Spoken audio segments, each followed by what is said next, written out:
தமிழகத்தில் வெப்ப அலை வீசக்கூடும் என்பதால் தமிழகத்தில் இன்றும் நாளையும் அதிக அளவு வெப்ப அலை வீசக்கூடும் என்பதால் 5 நாட்களுக்கு வானிலை ஆய்வு மையம் எச்சரிக்கை விடுத்திருக்கிறது. இது குறித்தான கூடுதல் விவரங்களுடன் இணைக்கிறார் எமது செய்தியாளர் ஷெலினா. வணக்கம் ஷெலினா, விவரங்களை சொல்லுங்க.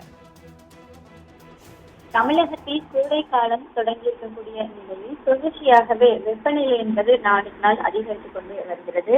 இந்த நிலையில் தமிழ்நாட்டில் மே 2, 3, 4 ஆகிய தேதிகளில் வெப்ப அலை வீசுவதற்கான வாய்ப்பு இருப்பதாகவும் இன்றும் நாளையும் மஞ்சள் நிற எச்சரிக்கை என மொத்தமாக 5 நாட்களுக்கு தமிழகத்தில் மஞ்சள் நிற எச்சரிக்கை இந்திய வானிலை ஆய்வு மையம் விடுத்திருக்கிறது. குறிப்பாக நேற்றை பொறுத்தவரையில் தமிழகத்தில் 15 மாவட்டங்களில் 100 டிகிரிக்கும் மேலாக வெயில் என்பது அதிகமாக பதிவாகி இருந்தது.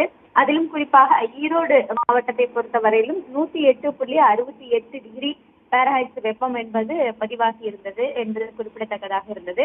இந்த நிலையில் தொடர்ச்சியாகவே நாளுக்கு நாள் வெப்பத்தின் தாக்கம் என்பது அதிகரித்துக் கொண்டே வருகிறது.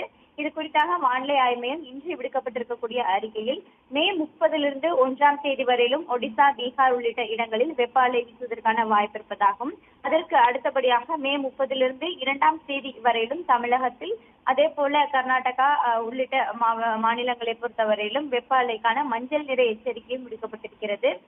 அதே போல மேற்கு அசாம், திரிபுரா, மேற்கு குஜராத் பகுதி, தமிழ்நாடு, புதுச்சேரி, காரைக்கால் ஆகிய பகுதிகளிலும் தொடர்ச்சியாக அடுத்த 5 நாட்களுக்கு வெப்ப அலை வீசுவதற்கான மஞ்சள் நிற எச்சரிக்கையும் விடுக்கப்பட்டிருக்கிறது.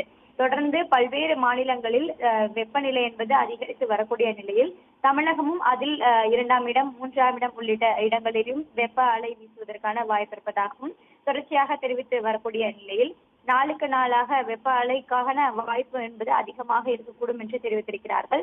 மே 5ஆம் தேதிக்கு பிறகாக தமிழகத்தை பொறுத்தவரையிலும் ஓரிரு இடங்களில் லேசான மழைக்கான வாய்ப்பு இருப்பதாகவும் இந்திய வானிலை ஆய்வு மையம் எச்சரிக்கை விடுக்கப்பட்டிருக்கிறது.